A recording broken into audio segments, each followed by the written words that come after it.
بسم اللہ الرحمن الرحیم۔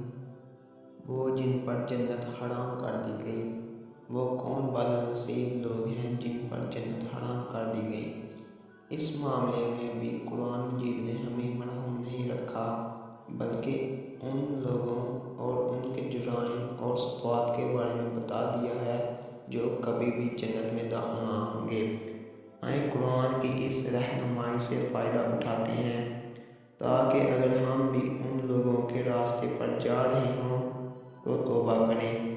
وہ کافر جنہوں نے کفر کیا اور کفر پر ہی مر گئے، جو لوگ کفر کرتے ہیں اور کافر ہی مر جاتے ہیں، قرآن حکیم میں ان کے بارے میں بتایا ہے کہ ان کا یہ گناہ کبھی معاف نہیں کیا جائے گا، وہ جنت میں کبھی نہیں جائیں گے۔ سورۃ محمد آیت نمبر 47۔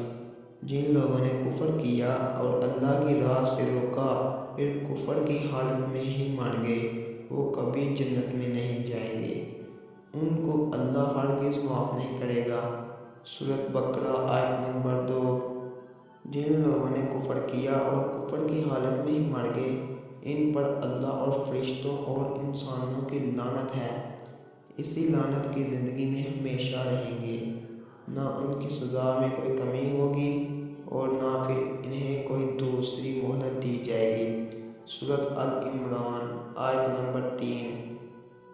یقین رکھو جن لوگوں نے کفر اختیار کیا اور کفر کی حالت میں ہی جان دی، ان میں سے اگر کوئی اپنے آپ کو سزا سے بچانے کے لیے زمین بڑھ کے بھی سونا دے دے پھر بھی اس کو معاف نہیں کیا جائے گا، ایسے لوگوں کے لیے دردناک سزا تیار ہے اور وہ اپنا کوئی مددگار نہ پائیں گے۔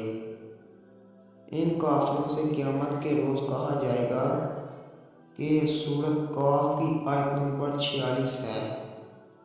پھر جب یہ کافر آگ کے سامنے کھڑے کیے جائیں گے تو ان سے کہا جائے گا تم اپنے حصے کی نعمتیں اپنی دنیا میں ختم کر چکے اور ان کا لطف تم نے اٹھا لیا، اور جو تکبر تم زمین میں کسی حق کے بغیر کرتے رہے اور جو نافرمانیاں تم نے کی، اس کے بدلے تم کو عذاب دیا جائے گا۔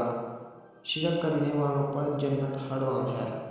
اللہ تعالیٰ نے ہمیں پیدا فرمایا ہے، وہ ہمیں رزق دیتا ہے، اس کی بنائی زمین و کائنات میں ہم رہتے ہیں اور ہمارے تمام وسائل اسی نے مہیا کیے ہیں۔ ان نعمتوں پر مزید یہ کہ اس نے ہمیں سوچنے سمجھنے والے دل اور عقل عطا فرمائی، وہ یہی چاہتا ہے کہ ہم اس کی بندگی اور اطاعت کریں۔ سورۃ لقمان آیت نمبر 31۔ ہم نے لقمان کو حکمت عطا کی کہ اللہ کا شکر گزار ہو۔ یاد ہے کہ جب لقمان نے اپنے بیٹے کو نصیحت کر رہا تھا کہ بیٹا خدا کے ساتھ کسی کو شریک نہ کرنا، تو ہمیں چاہیے کہ ہم ان گناہ سے بچیں، اور اگر آپ ہمارے چینل پر نئے ہیں تو ہمارے چینل کو سبسکرائب کر دیں، ہم مزید اس طرح کی ویڈیو آپ تک پہنچاتے رہیں گے۔ شکریہ۔